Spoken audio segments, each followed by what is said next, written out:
Bene, buonasera a tutti, BCTV, siamo in OK in diretta, poi anche una ragionata con Laura Oronesu, dottoressa a Bicichesa, che comunque sta in Brasile, e che inizia a ragionare di un'esperienza della vita sua, che è una vita, insomma, che è un romanzo che per raccontare, pare a leggere sul curriculum suo, pare di leggere appunto un romanzo, tanto sono già cose che particolari, la situazione particolare in un bel ti sei stata, le attività che ha fatto, ma ne ragioniamo su Chinisa. Prima la chiamo presentare, ecco Laura, tu sei di Zichesa, fissa di Sì. chiesese, da quale famiglia venesi?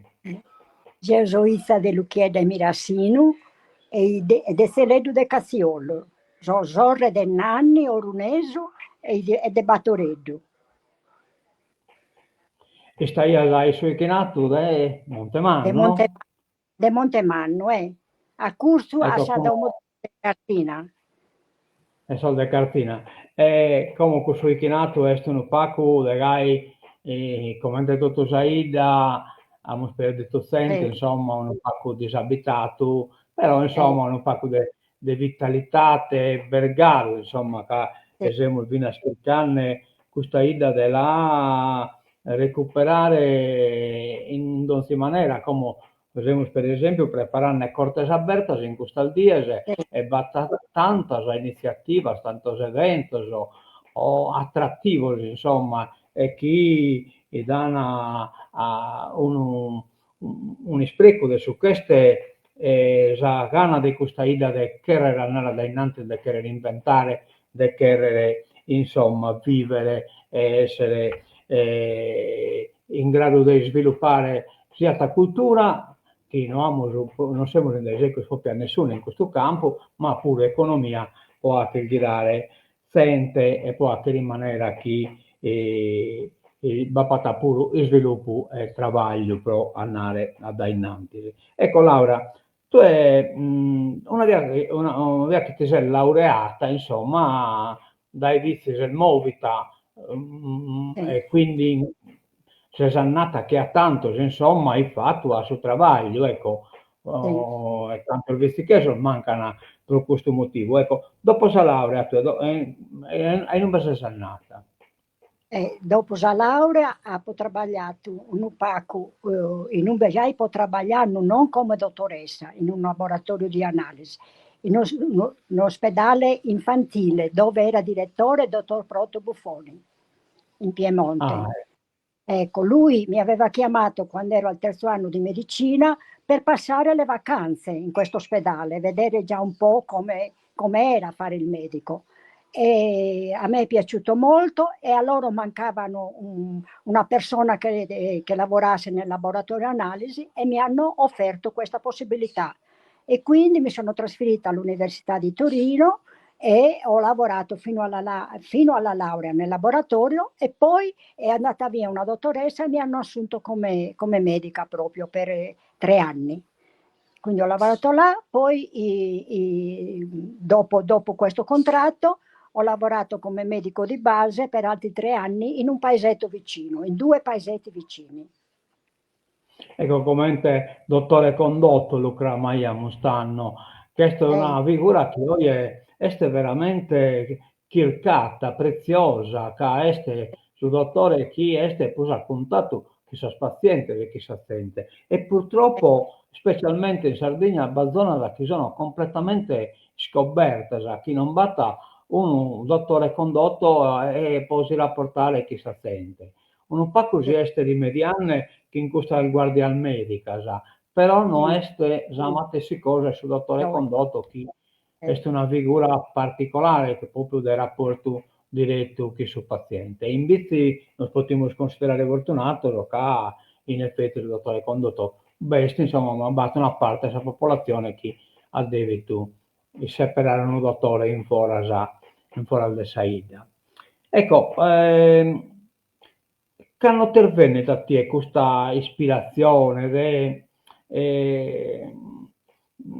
di andare in una forma di praticare le attività della dottoressa o comunque di assistenza sanitaria in una forma diversa. Ecco, questo del suo laico civile, del suo volontariato sul laico civile. Come te che sei arrivata tu a questa cosa? Sì. Guarda, è una cosa antichissima. Quando eravamo bambini, mamma ci ha abbonato a un giornalino dei Comboniani che si chiamava Il Piccolo Missionario. E quindi siamo già cresciuti con questa cosa un po'. A me è già venuta voglia da grande di fare qualcosa. Poi quando Itria Burrai si è iscritta a medicina, è la prima volta che ho visto una donna che poteva essere medico. E poi più tardi Itria è andata a fare volontariato in Africa e lì mi sono resa conto che anche un laico poteva andare fuori a lavorare. Quindi da quel momento mi sono messa in testa quest'idea di diventare medico e poi dedicarmi almeno per alcuni anni o all'Africa o alla Cina, perché in quel periodo non si parlava ancora di America Latina, quando io ero giovane, perlomeno io non ne sentivo parlare di volontariato in America Latina. È sorto solo più tardi, e soprattutto la diocesi di Ivrea, dove io abitavo ultimamente, era gemellata con la diocesi del Brasile e attraverso i contatti con le persone che lavoravano là ho fatto la scelta dell'America Latina e non dell'Africa. Per cui è una cosa che ho coltivato per 15 o 20 anni, fin da piccolina, da quando sapevamo leggere. È È andata così. un'aspirazione, insomma, io che ha già in conca un Sì, impegno sì, di questo sempre. tipo, insomma. Solo che prima volevo fare un pochino di esperienza in Italia, dopo laureata. E la seconda cosa è che non avevo il coraggio di partire da sola. Avrei voluto che qualche amica o qualche amico partisse insieme a me, anche che non fosse medico, anche di un'altra area, per fare Eh, volontariato. Ma non sono mai riuscita a conquistare nessuno fra i miei conoscenti. E alla fine la voglia è stata così forte che sono partita da sola, anche perché non ero molto soddisfatta di quello che facevo, nel senso di avere contatto con pazienti che non stavano bene per eccesso di cose quasi sempre. Quindi stress per eccesso di lavoro, disturbi da eccesso di alimenti, queste cose qui. E contemporaneamente sapevo che in alcune parti del mondo era il contrario. Quindi questa cosa mi ha richiamato ancora di più e sono dovuta partire perché non ce la facevo più a stare lì. Data e così. sei diventata un agente per la salute, sei Sì, diventata praticamente in questo gruppo Movimento Laico per l'America Latina, sì, che è come l'acronimo MLAL.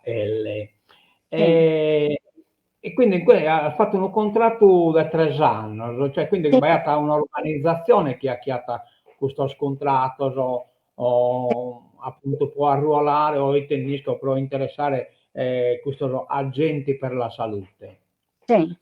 È Era un'organizzazione quindi. una ONG e come finanziata dal Ministero degli Esteri per la collaborazione con i paesi in via di sviluppo e anche dalle diocesi di provenienza o da gruppi di appoggio, amici che volevano appoggiarci. E quindi è stato questo insieme di cose dove è nato il progetto proprio prima naturalmente conversando con le persone, con gli italiani che già lavoravano, che erano un prete, una suora infermiera e un ragazzo che lavorava col sindacato dei contadini lì a Santa Rita.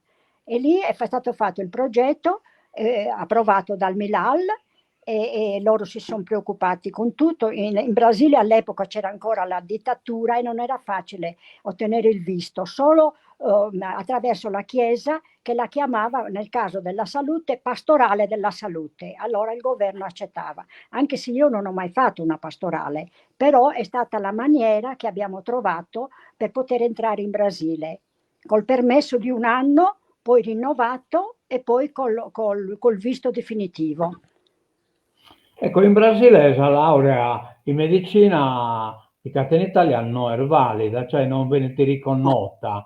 Quindi ti no. sei stappata a fare, tenisco, questa gente della salute, ma che ne potere esercitare l'attività del dottore, Eh, insomma. ufficialmente non potevo, però dove io ero e sono non c'è nessun controllo di nessuna cosa, non c'era, né oggi è diverso. Quindi uno può fare quello che vuole.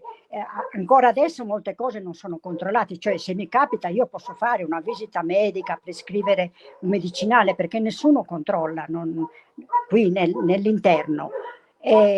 A quei tempi poi assolutamente niente, non c'era nessun pericolo, perché a volte dovevamo visitare anche un'autorità. Per dirti, il maresciallo qui del paese, se aveva bisogno, poteva venire da me perché non c'era nessun medico. Tanto este que una de sos males e principales m'has escrito ite cosa de saldentes e Sì, bin ligado los praticones, insomma, gente che è sì, andata a giro e servidas che non ha tanazza con che tirare saldentes era a una sodate. situazione, i guai. E quindi di fronte a questa situazione, dopo 3 anni, mi sono vista obbligata a prendere qualche provvidenza e che potessi rimanere anche nel caso che io tornassi indietro in Italia poi, qualcuno che rimanesse qui per poter fare qualcosa. né? Perché la gente voleva che io estraessi i denti. Prima di partire io avevo chiesto a zio Proto che mi insegnasse, perché lui lo sai che era anche dentista, no? Eh, eh, E lui non mi ha voluto insegnare, perché diceva tu con quelle braccia, perché io ero molto magra, mi diceva poi rimani a metà con un dente, metà dentro e metà fuori, e quello è peggio per il paziente, quindi non ti insegno. E io non potevo inventarmi di cominciare così da niente, senza avere mai estratto un dente in Italia.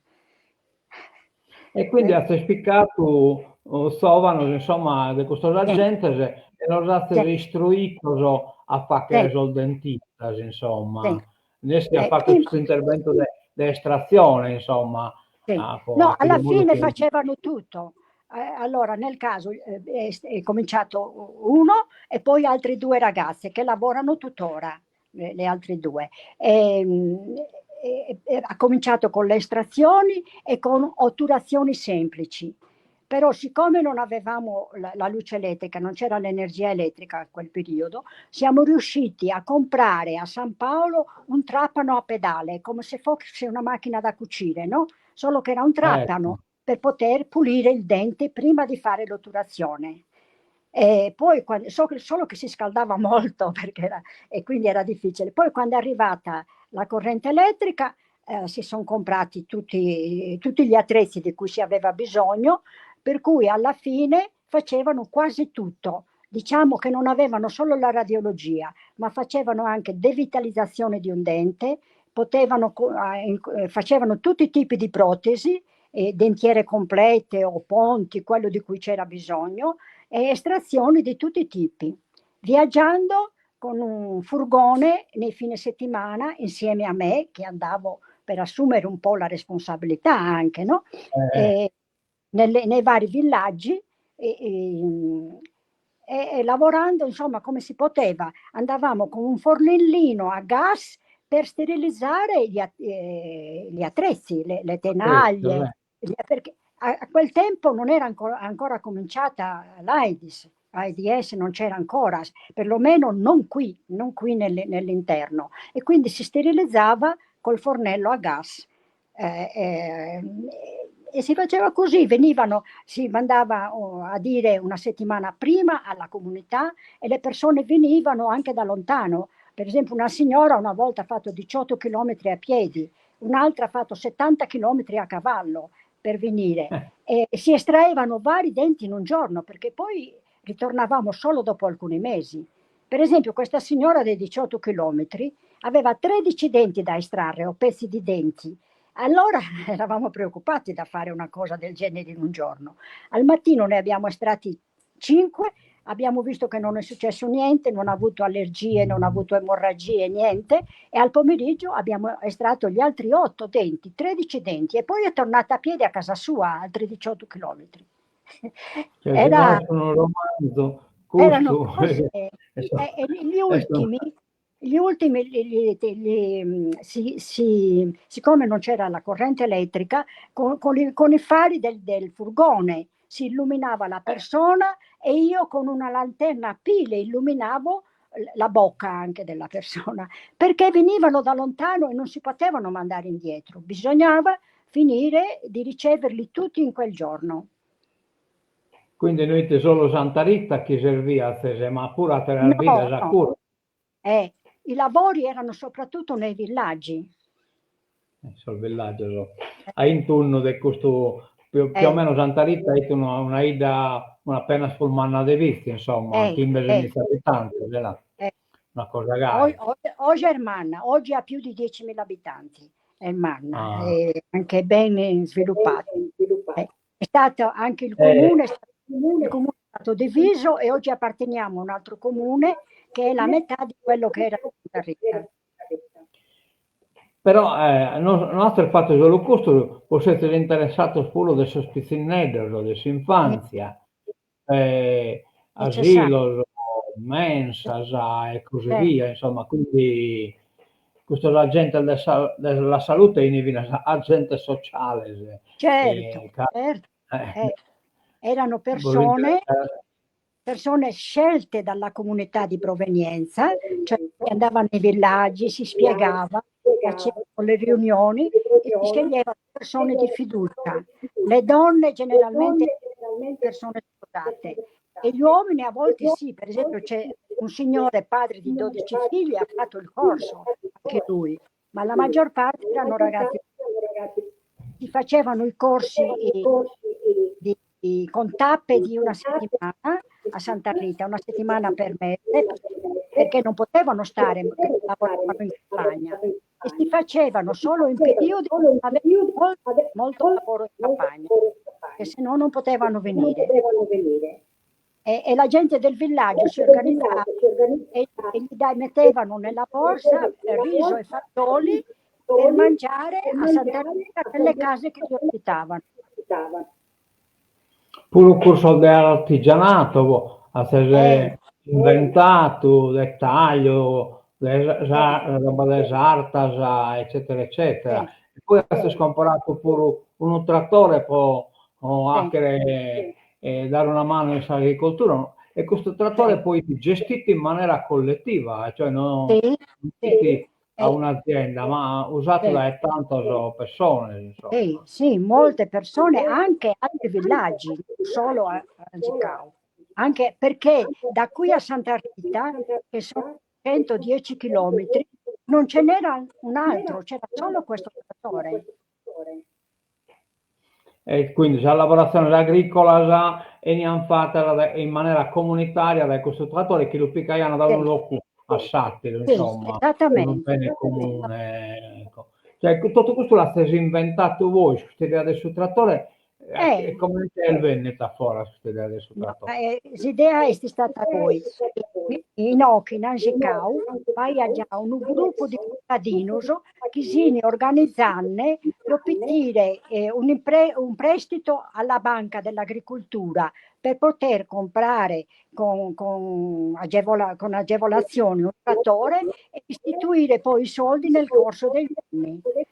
Siccome si stavano già organizzando, era l'unico posto dove cominciava già questo nucleo a riunirsi, allora quando abbiamo avuto i soldi abbiamo fatto che scegliere questo villaggio, perché c'era già un minimo di organizzazione, un minimo di volontà della comunità di dedicarsi a questa cosa. E quindi quando se lo sono visti, Insomma. è stato così. E con anche un rimorchio, oltre a lavorare la terra, aveva un rimorchio grande per cui faceva anche trasporto di persone e anche di alimenti per i negozietti, queste cose, da qui a Santa Rita. Immaginati tu un trattore che va così piano, 110 chilometri disterrata e tutta in cattive condizioni la strada, più o meno ci mettevano 12-15 ore di viaggio e arrivava a Santa Rita col rimorchio pieno di gente, il rimorchio pieno di gente per fare la spesa o per o risolvere problemi di documenti, altre cose di questo tipo. Cose incredibili. Oggi neanche la gente di qua ci crede che a quell'epoca faceva questo. Cioè, a chi ha pure del postale, a chi ha, insomma. Esattamente, perché non c'erano mezzi di trasporti, non c'erano. Quando ci siamo trasferiti qua c'era solo un furgone vecchissimo qui ad Angicau e noi avevamo la moto, una moto. C'erano solo questi due mezzi di trasporto, per dirti. E il pullman tuttora passa a 20 km da qua, un pullman di linea, 3 volte la settimana passa a 18 km da qui, solo che oggi possiamo andare in moto fino alla fermata, ma la gente andava a piedi. Ecco, questa cosa in Santa Rita è durata 7 anni più o meno. Sì, sì, e poi si è trasferita a Angical. Sul motivo del suo trasferimento, batto un motivo però. Sì, batto un motivo. Era un villaggio dove avevamo avviato già dei lavori, oltre al trattore, perché era il villaggio più lontano da Santa Rita e anche molto, molto secco. C'erano famiglie che già si trasferivano perché non c'erano fonti di acqua, il fiume più vicino passava a 48 chilometri, quindi era difficilissimo negli anni che non pioveva. Infatti, attraverso il vescovo di Barreras, che è la nostra diocesi di qua, un industriale di lampadari austriaci ci ha finanziato un posto, cioè ha mandato questi soldi per il villaggio che avesse più bisogno. E quindi avevamo già un minimo di lavoro iniziato, che era il trattore e anche il pozzo. E in più è il villaggio di origine di mio marito. Quindi ci siamo trasferiti per tutti questi motivi, perché c'era già un lavoro iniziato fuori Santa Rita e siamo venuti qui per una scelta più radicale, diciamo. Ecco, Inoc sta arrivando Saba in questa fotografia, si collaudando questa bella opera che ha cambiato la vita, questa ida a questo villaggio, a questa ida, insomma, completamente. Tuttora, quindi dall'89 che è stato fatto, questo pozzo tira su ancora la stessa quantità di acqua e in questo momento sono 14 famiglie che usano solo quest'acqua. Perché poi il governo ha fatto altri 3 pozzi in altri gruppi di case lontani, ma all'inizio abbiamo anche comprato con l'aiuto di un amico 1000 metri di tubi per portarla nel quartiere vicino. Poi il governo ha fatto un pozzo là e adesso non hanno più bisogno. Ecco, no, che la presenza è stata, la presenza vostra è stata determinante, però è stata pure importante l'aiuto esterno che resias. Inizialmente, ma mi pare da Torino, che è il sede centrale di questa organizzazione, ma poi ben è arrivato da tante local. Sì, guarda, soprattutto dalla provincia di Torino, diciamo che dei paesi dove io ho abitato e lavorato, quindi amici che hanno formato un gruppo e molti pazienti miei anche si sono uniti, per cui eravamo sempre in corrispondenza. Io li informavo di tutto, mandavo molte diapositive e poi hanno cominciato a visitarci anche loro. Qualcuno di loro veniva e quindi poi quando tornava indietro, poteva testimoniare la situazione e anche le iniziative che stavamo facendo. Per cui, però anche da Biti, alcune volte che io sono tornata, hanno aiutato abbastanza con offerte generiche, non relazionate a un determinato progetto, però mi dicevano e poi non aveva bisogno. Quindi ho ricevuto anche aiuti da Biti. a queste chiese. Ecco, no, che in questa fotografia sono i smistan roba d'este che sì, sono arrivata da Italia, eh, non da sì, Terolocoso, naturalmente in buona condizione, però insomma poi lo eh. distribuire a Sazzente, Sì, insomma. sì. E, Tutto, queste cose, ah, tutte si cercava di non fare la carità gratis, esigevamo un minimo di sforzo anche da parte loro.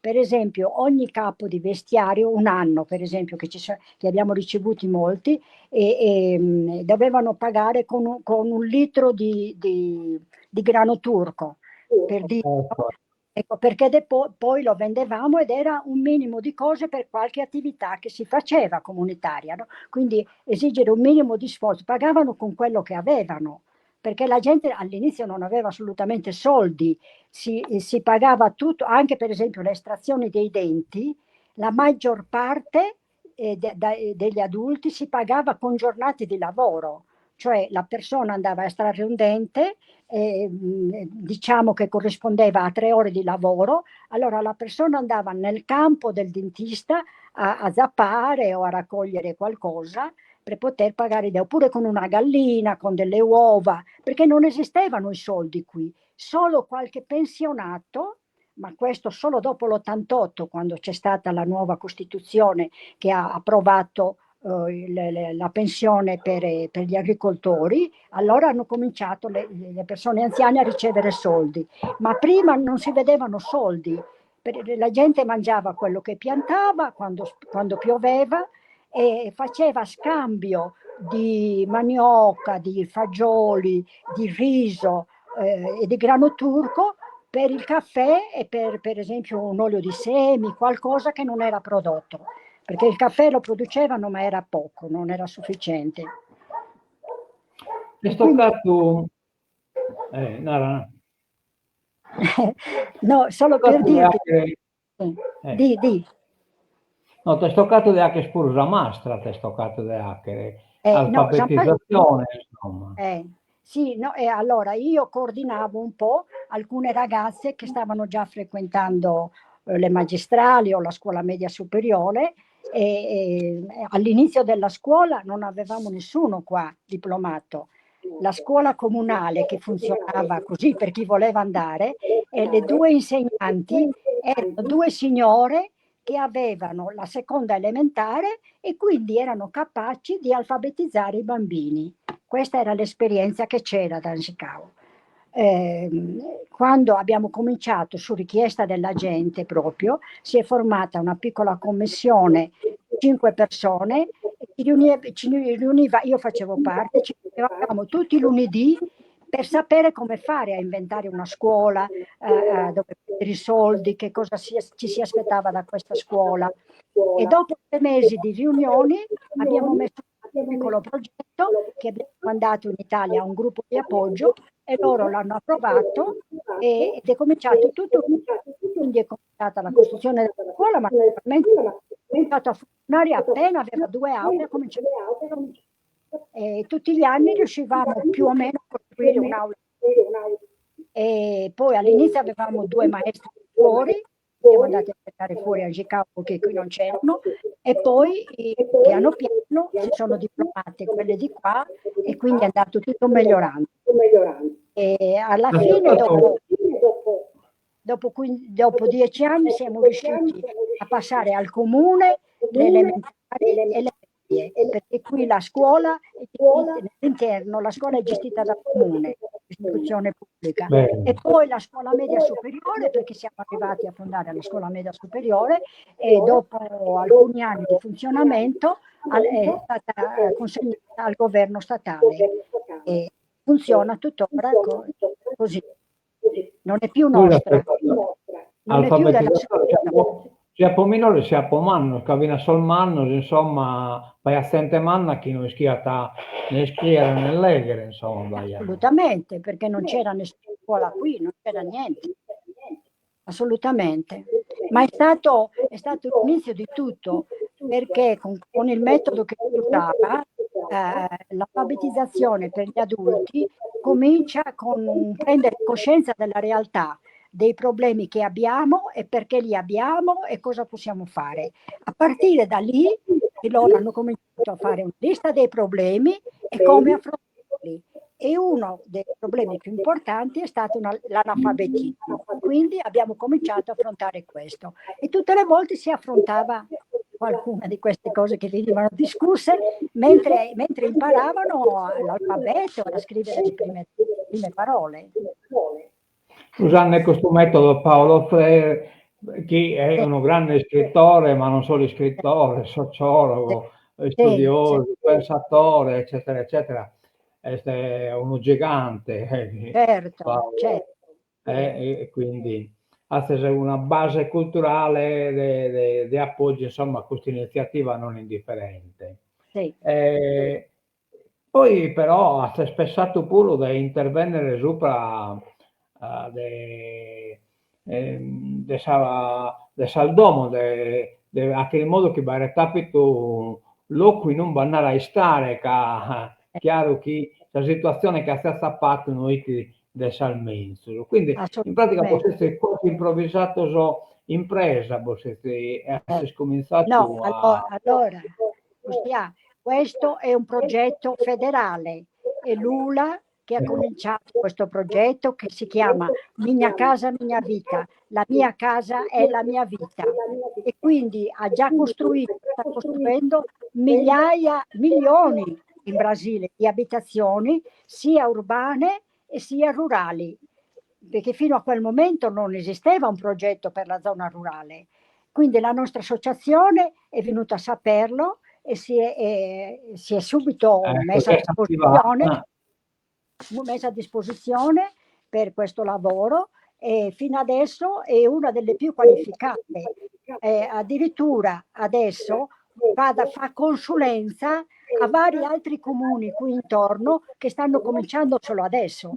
Noi abbiamo cominciato nel 2013, già appena è cominciato il progetto a livello nazionale, quindi siamo già alla terza tappa qui.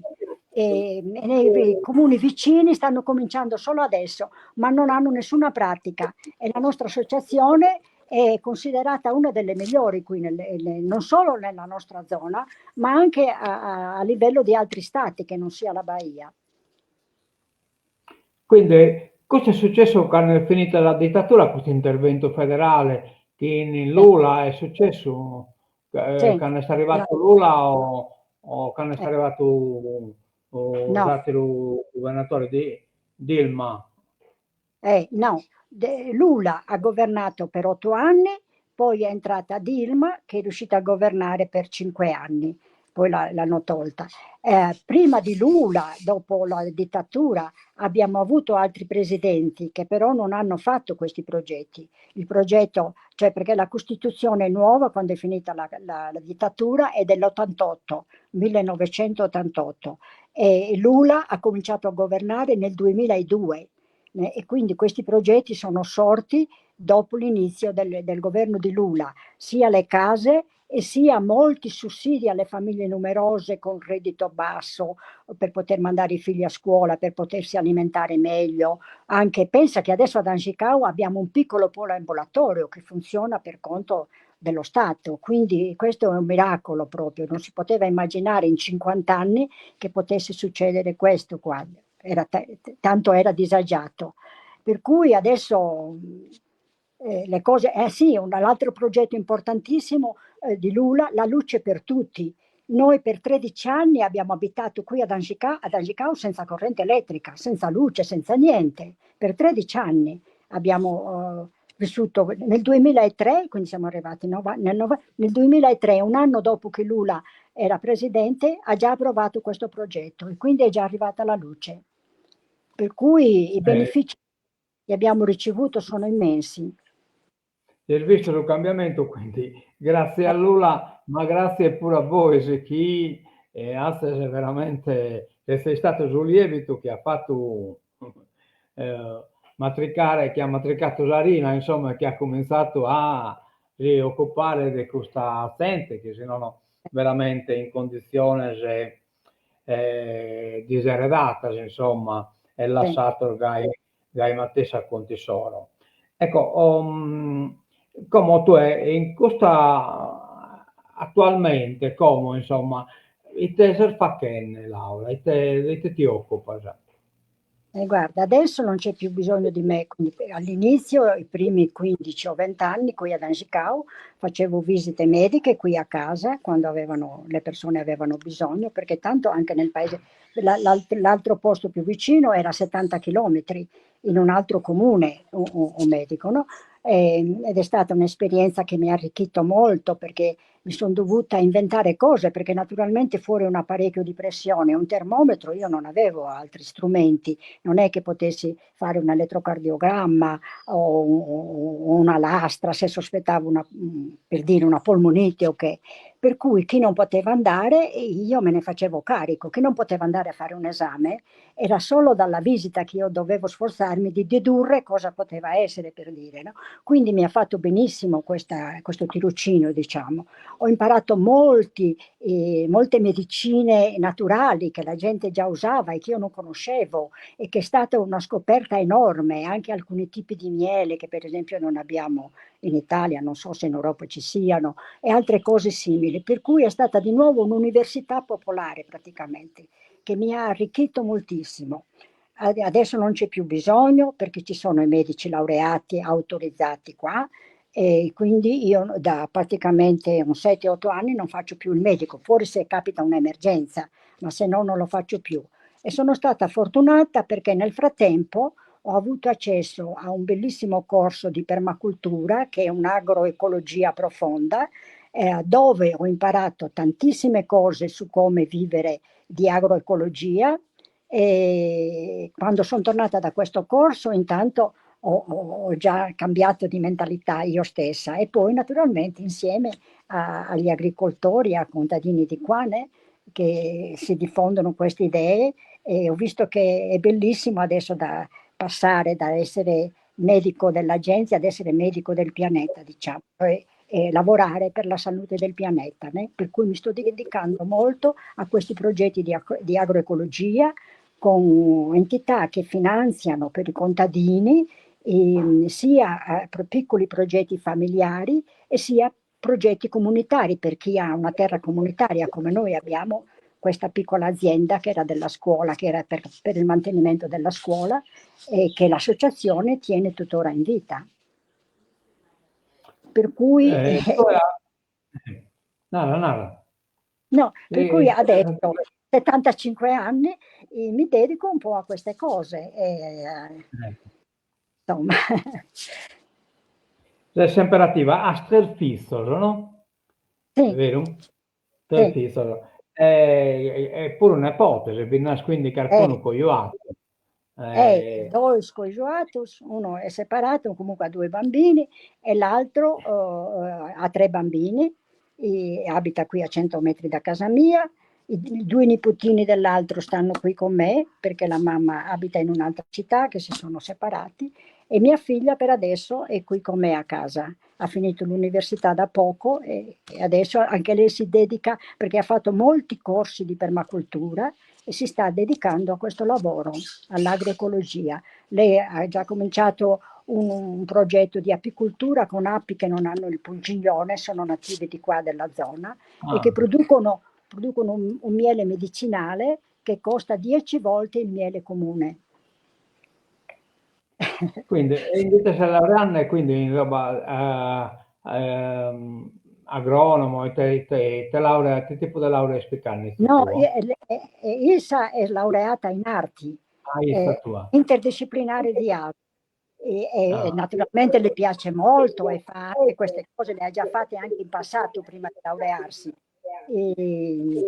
Però intanto, perché le piace molto questo lavoro con la natura, per adesso si dedica a questo. Poi se capita un concorso o qualcosa per il suo lavoro in cui è laureato, lo prenderà in considerazione, io credo. lo ha che pure, non c'è.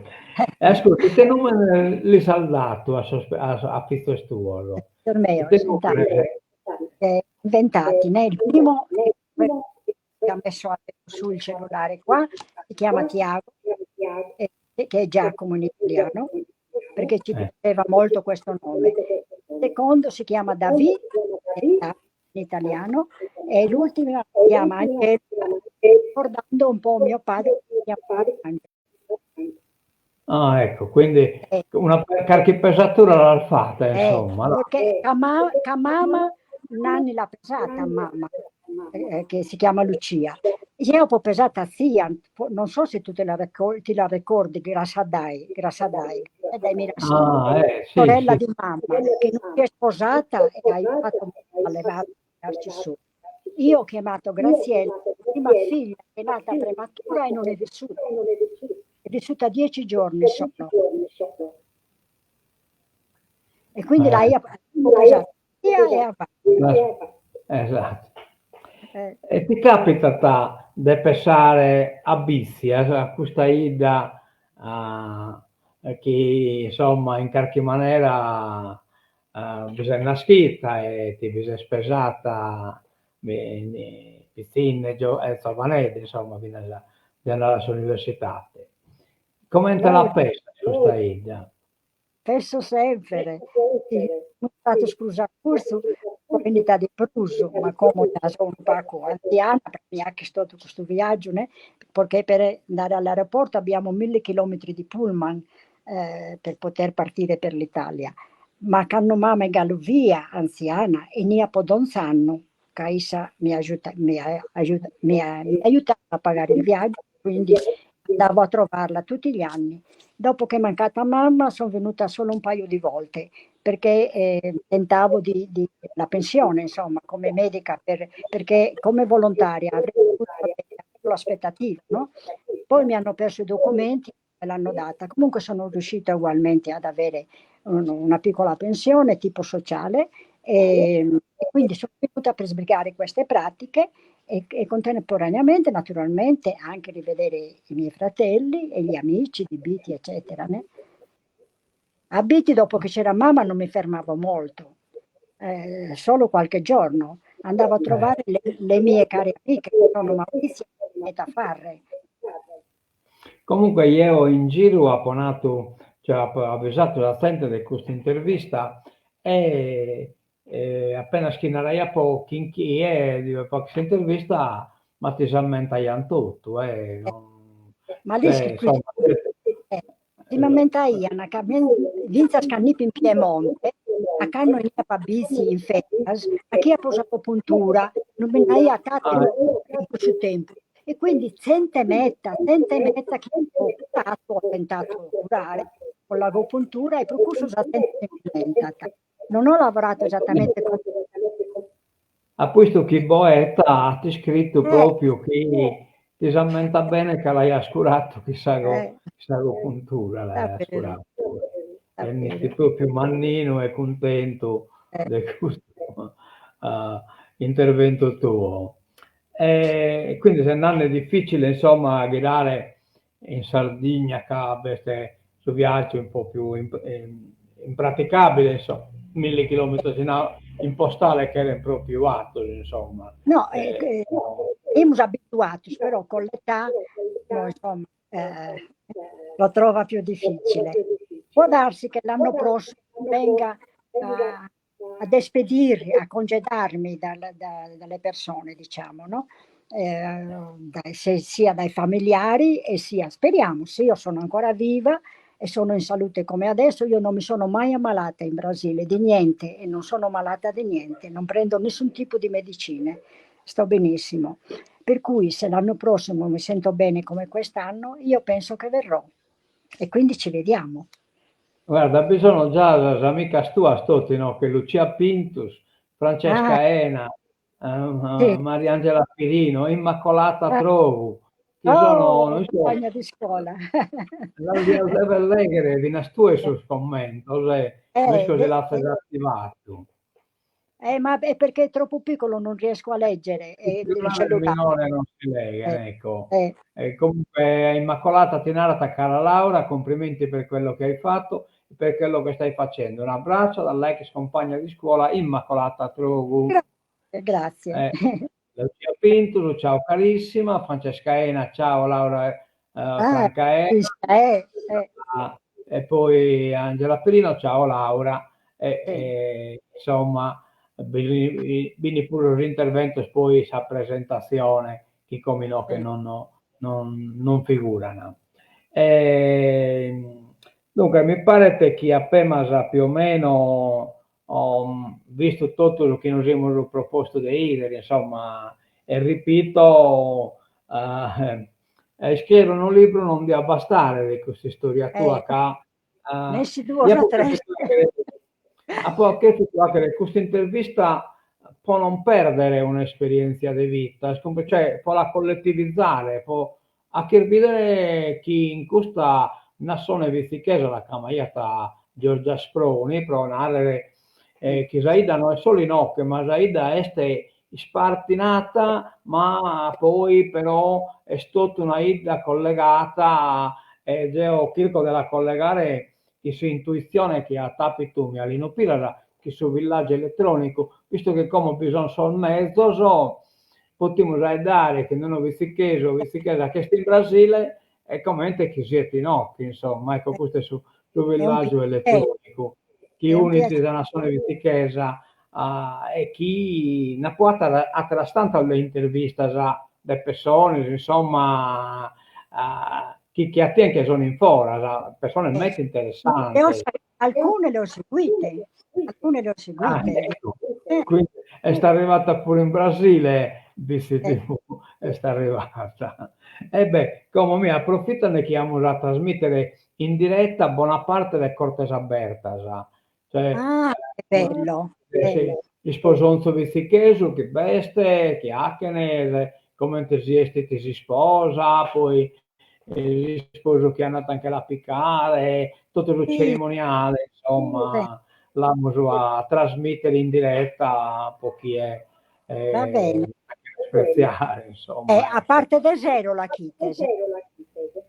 Dunque, questa è a Manzano, sta a Manzano e quindi sta de notte in questo. No, beh, qui diciamo alle 7 del mattino è mezzogiorno in Italia. Sì, ma sta verso la Sulnichi de Manzano. Tanto Che minché là. peso questo. Minché peso questo, alle No, 5 ma poi te lo poter vedere sporoso in casa, certo in diretta è stata un'altra cosa, è stato bello, No, metta ma sulla testa. alzandoci alle 5 in Italia sono le 10 e quindi va bene. Che ha dato l'impressione che si esini, scompreso. Cioè, Stinne che si sposa e chi gli pone tutto lo spinto del suo costume, è una cosa veramente spantosa, appassionante. Ti pare che si tu e nie ponendoli dal veste che poi Sì. servono a Comoda non che abbellire. funzionare, ma meno male che alla fine. Non ho compreso, Laura. Non anni, Vince Giacomo sul cellulare ha funzionato bene, vero Bustiano? Adesso è che ha avuto un momento. Cominciare a boccare contro. Vabbè, tanto abbiamo già detto, allora Bestia Lucia Pintus, complimenti Laura, vita spesa per gli altri, Giuliana Pintus, la tua vita un dono, che Dio ci benedica, un piacere rivederti. E poi bisogna arrivare pure l'altro, per questo resta registrato e poi che lo coliamo pure in YouTube. Sì. Bene, Laura, salutiamo Grazie Bustiano, grazie a te. Ciao, è stato un grande piacere e se vengo l'anno prossimo mi faccio viva. Va bene, ti chiamo pure un'intervista di Piazza Nova. Che sicuro adesso hai già. A me sorridere, resta collegata Laura, come grazie a tutti, grazie a tutti, ciao. Adiós, di TV, mentre assaggiate la trasmissione.